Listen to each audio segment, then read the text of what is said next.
Hello friends, എൻ്റെ പേര് ജിജോ. നിങ്ങളിപ്പോൾ കണ്ടുകൊണ്ടിരിക്കുന്ന ടെക് ഗുരു മലയാളം.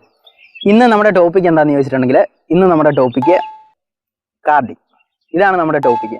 നമ്മൾ ഇന്ന് ഈ വീഡിയോയിലൂടെ കാർഡിങ് എന്താണ്, കാർഡിങ്ങിൽ നിന്ന് നമുക്ക് എങ്ങനെ രക്ഷ നേടാം എന്നുള്ളതൊക്കെയാണ് നമ്മൾ ഇന്ന് ഈ വീഡിയോയിലൂടെ നോക്കാൻ പോകുന്നത്. സമയം കളയുന്നില്ല, നമുക്ക് നേരെ വീഡിയോയിലേക്ക് കിടക്കാം. കാർഡിങ് എന്ന് പറഞ്ഞിട്ടുണ്ടെങ്കിൽ ഓൺലൈൻ ഷോപ്പിംഗ് സൈറ്റ്, അതായത് ഈ ഫ്ലിപ്കാർട്ട്, ആമസോൺ, eBay അതേപോലുള്ള ഷോപ്പിംഗ് സൈറ്റുകളിൽ നിന്ന് പെട്ടെന്ന് വിറ്റ് പോകുന്ന തരത്തിലുള്ള പ്രൊഡക്റ്റുകൾ വാങ്ങി എന്ന് പറഞ്ഞിട്ടുണ്ടെങ്കിൽ മൊബൈൽ ഫോൺ, ക്യാമറ, ലാപ്ടോപ്പ് അതേപോലുള്ള കോസ്റ്റ്ലി പ്രൊഡക്റ്റുകളൊക്കെ വാങ്ങിയിട്ട് മറിച്ച് വിൽക്കും. അതിൽ നിന്നാണ് ഈ കാർഡേഴ്സിന് ലാഭം കിട്ടുന്നത്. ഇതെങ്ങനെയാണ് വാങ്ങിക്കുന്നതെന്ന് ചോദിച്ചിട്ടുണ്ടെങ്കിൽ credit card details, credit card മാത്രമല്ല ക്രെഡിറ്റ് കാർഡ്, ഡെബിറ്റ് കാർഡ് അതേപോലുള്ള ഓൺലൈൻ കാർഡുകൾ ഉപയോഗിച്ചിട്ടാണ് കാർഡേഴ്സ് സാധനങ്ങൾ വാങ്ങിക്കുന്നത്. വാട്സപ്പ്, ഇൻസ്റ്റാഗ്രാം, ടെലിഗ്രാം അതേപോലുള്ള സോഷ്യൽ മീഡിയകളെല്ലാം ഉപയോഗിക്കുന്നവരാണ്. അതിലെല്ലാം നിങ്ങൾ ഒരു തവണയെങ്കിലും നോട്ടീസ് ചെയ്തിട്ടുണ്ടാകും, കുറഞ്ഞ വിലയ്ക്ക് laptop, mobile phone, camera, DSLR camera എന്നുള്ളതൊക്കെ നിങ്ങളിപ്പം കാണുന്നത് ഇങ്ങനെ ആയിരിക്കും. അതായത് ഇപ്പം 50,000 രൂപയുടെ ഒരു DSLR ക്യാമറ നിങ്ങൾക്ക് 15,000 രൂപയ്ക്ക്. ഇപ്പം ഫോണുകൾ നോക്കുകയാണെങ്കിൽ ബ്രാൻഡഡ്, അതായത് ആപ്പിൾ, സാംസങ് അതേപോലുള്ള ഫോണുകളൊക്കെ തുച്ഛമായ വിലയ്ക്ക്, ഇപ്പം 1,00,000 രൂപ അടുത്ത് വിലയുള്ള ഫോണെല്ലാം നിങ്ങൾക്ക് ഒരു 25,000, 30,000 രൂപ വിലയ്ക്കൊക്കെ നിങ്ങൾക്ക് കിട്ടുമെന്നായിരിക്കും നിങ്ങൾ കാണുന്നത്. എന്നിട്ട് നിങ്ങൾ ഇതിനെക്കുറിച്ച് കൂടുതൽ അന്വേഷിച്ച് കഴിയുമ്പോൾ അവർ പറയുന്നത് എന്തെന്ന് ചോദിച്ചിട്ടുണ്ടെങ്കിൽ, നിങ്ങൾ ആദ്യം ഒരു ഇത്ര പൈസ കൊടുക്കുകയാണെങ്കിൽ അവർ ഷിപ്പ് ചെയ്യും നിങ്ങളുടെ അഡ്രസ്സിൽ.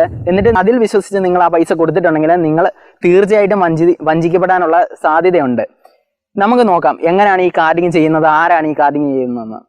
ആദ്യമായിട്ട് നമുക്ക് നോക്കാം എങ്ങനെയാണ് ഇവർക്ക് ഈ കാർഡ് ഡീറ്റെയിൽസ് കിട്ടുന്നതെന്ന്.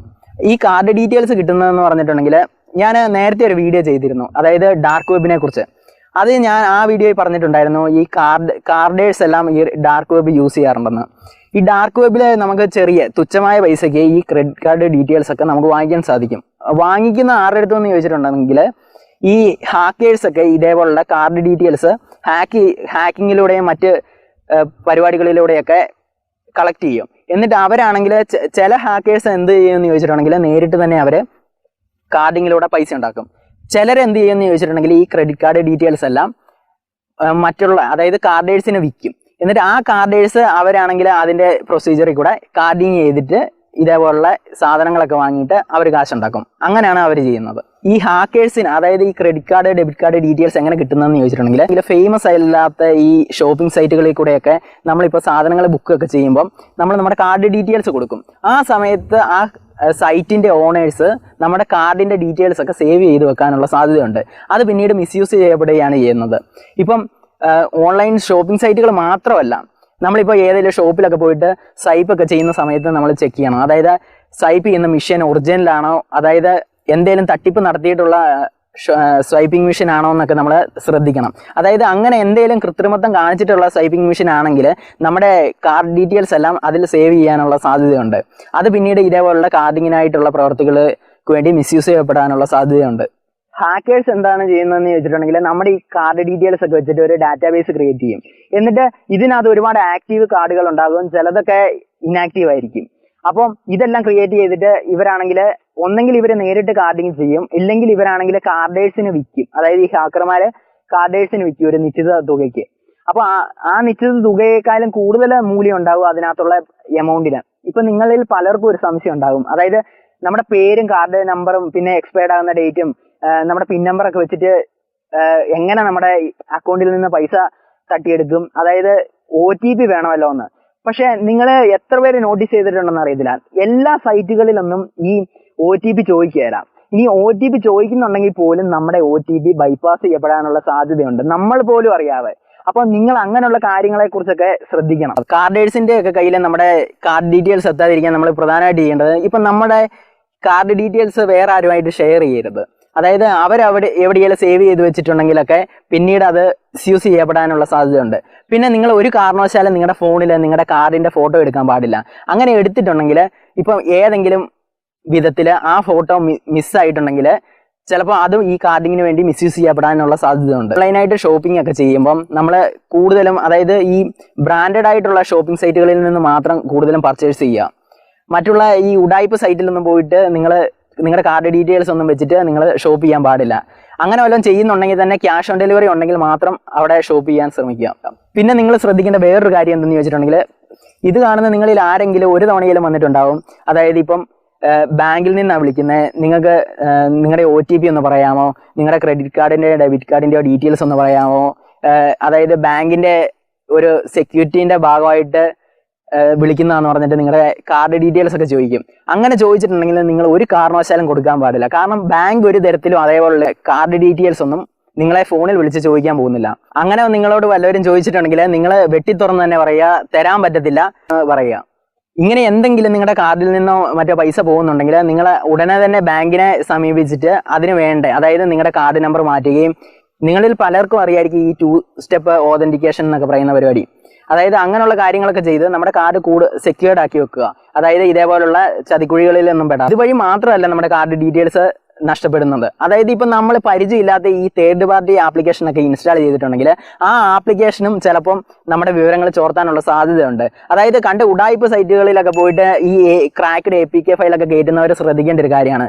ചിലപ്പം ഈ കാർഡർമാരൊക്കെ അതിൽ ഹാക്കിങ് അതിനുവേണ്ടി സെറ്റ് ചെയ്തിട്ടുള്ളതാണെങ്കിൽ ഉറപ്പായിട്ടും അവന്മാർ നിങ്ങളുടെ അക്കൗണ്ട് ഡീറ്റെയിൽസ് ചോർത്തിയിരിക്കും.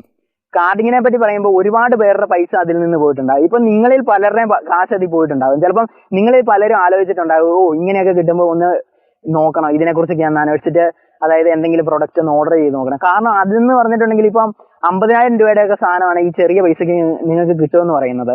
ഇപ്പൊ ഇങ്ങനെ കിട്ടുമെന്ന് പറയുമ്പോൾ ഇപ്പൊ നമ്മൾ ശ്രദ്ധിച്ചാൽ മനസ്സിലാവും, ഇപ്പോൾ ഉള്ളതെല്ലാം ഫേക്ക് കാർഡേഴ്സ് ആണ്. അതായത് ഇപ്പൊ റിയൽ കാർഡേഴ്സ് ഒന്നും ഇല്ല.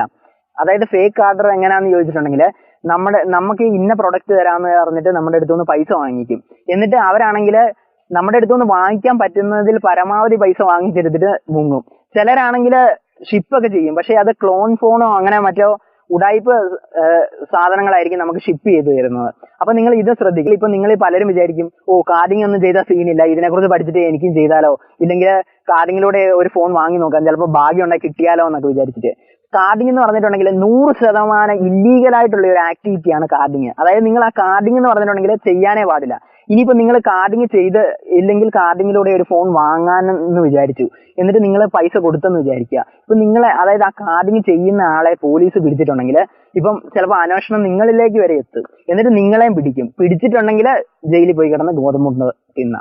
അതായത് ഈ സാധനങ്ങൾ വാങ്ങിക്കാൻ പൈസ കൊടുക്കുമെന്ന് പറഞ്ഞിട്ടില്ലേ, അതായത് അത് മറ്റൊരാളുടെ അക്കൗണ്ടിൽ നിന്നുള്ള പൈസയാണ്. അതായത് നമ്മൾ ഒരു നിശ്ചിത എമൗണ്ട് കൊടുക്കുമ്പം മറ്റൊരാളുടെ അക്കൗണ്ടിൽ നിന്ന് അതിനുള്ള മുഴുവൻ തുകയും പോകുന്നുണ്ട്. അതായത് ഈ സാധനങ്ങൾ വാങ്ങാൻ വേണ്ടി. അതായത് നിങ്ങളൊന്ന് ആലോചിച്ച് നോക്കിക്കേ, വല്ലവന്റെയും പൈസ എടുത്തിട്ട് അങ്ങനെ ഒരു സാധനം വാങ്ങിയിട്ട് നമ്മളത് കൈ വെച്ചോണ്ടിരിക്കുന്നത് ന്യായമാണോ എന്ന്, അങ്ങനെയുള്ള കാര്യങ്ങളിലൊന്നും സത്യം ഉണ്ടാവുകയില്ല. അതായത് നമ്മൾ അതേപോലെ ചെയ്തിട്ടുണ്ടെങ്കിൽ ഉറപ്പായിട്ട് നമ്മുടെ കയ്യിൽ നിന്നും അതേപോലെ പൈസ നഷ്ടപ്പെടും. അതായത് അതൊന്നും സത്യമായ കാര്യമല്ല. അതുകൊണ്ട് നിങ്ങളൊന്നും അതേപോലെ കാർഡിങ്ങിലൊന്നും പോകാതിരിക്കുക. അതായത് നമ്മളെ കൊണ്ട് കഴിയുന്ന പോലെ അധ്വാനിച്ചിട്ട് ആ പൈസ വെച്ചിട്ട് ഒരു സാധനം വാങ്ങിക്കുക. അതിപ്പോ ചെറുതാണോ വലുതാണോ എന്നൊന്നുമല്ല. ഇപ്പം നിങ്ങളൊന്ന് ആലോചിച്ച് നോക്ക്. ഇപ്പൊ നിങ്ങൾക്ക് ഒരു 25,000 രൂപ കൊടുത്തിട്ടുണ്ടെങ്കിൽ ഐഫോൺ ഒന്നും വാങ്ങിക്കാൻ പറ്റത്തില്ല. പക്ഷെ നിങ്ങൾക്ക് ആ 25,000 രൂപയ്ക്ക് കിട്ടുന്ന ബെസ്റ്റ് ഫോൺ വാങ്ങിക്കാം, അതേപോലുള്ള സാധനങ്ങൾ വാങ്ങിക്കാം. പക്ഷെ അതെന്ന് പറഞ്ഞിട്ടുണ്ടെങ്കിൽ അതിന്റെ അവകാശി നിങ്ങളായിരിക്കും. ആർക്കും നിങ്ങളെ അതിൽ ചോദ്യം ചെയ്യാൻ പറ്റത്തില്ല. പക്ഷെ അതേസമയം ഈ കാർഡിങ് അതേപോലെ ഉള്ള കാര്യങ്ങളിലൊക്കെ നിങ്ങൾ ഈ 25,000 രൂപ കൊടുത്ത് റിസ്ക് ഒക്കെ എടുത്തിട്ട് നിങ്ങൾ വാങ്ങിക്കുകയാണെങ്കിൽ നിങ്ങൾ ഏത് നിമിഷവും നിങ്ങൾ റിസ്കിൽ പെടാനുള്ള സാധ്യതയുണ്ട്. നിങ്ങൾക്ക് എൻ്റെ ഈ വീഡിയോ ഇഷ്ടമായെന്ന് ഞാൻ വിശ്വസിക്കുന്നു. വീഡിയോ ഇഷ്ടമായെങ്കിൽ ലൈക്ക് ചെയ്യുക, ഇല്ലെങ്കിൽ ഡിസ്ലൈക്ക് ചെയ്യുക. പിന്നെ നിങ്ങളെ ആദ്യമായിട്ടാണ് എൻ്റെ ചാനൽ കാണുന്നതെങ്കിൽ താഴെ കാണുന്ന ആ ചുവന്ന സബ്സ്ക്രൈബ് ബട്ടൺ ക്ലിക്ക് ചെയ്തിട്ട് തുടർന്ന് വരുന്ന ആ ബെല്ലൈക്കൻ കൂടെ എനേബിൾ ചെയ്യുക. അപ്പോൾ നിങ്ങൾക്ക് ഉടൻ തന്നെ ഞാൻ വീഡിയോ അപ്ലോഡ് ചെയ്യുമ്പോൾ നോട്ടിഫിക്കേഷൻ ലഭിക്കുന്നതാണ്. കാർഡിങ്ങിനെ കുറിച്ച് ഏതാണ്ട് ഒരു ബേസിക് ആയിട്ടുള്ള ഒരു ഇൻഫർമേഷൻ എനിക്ക് ഈ വീഡിയോയിലൂടെ തരാൻ കഴിഞ്ഞെന്ന് ഞാൻ വിശ്വസിക്കുന്നു. ഇതുപോലെ മറ്റൊരു ഇൻഫോർമേറ്റീവ് ആയ വീഡിയോയിലൂടെ കണ്ടുകൊണ്ടാകുന്ന പ്രതീക്ഷയോടുകൂടി ഗുഡ് ബൈ.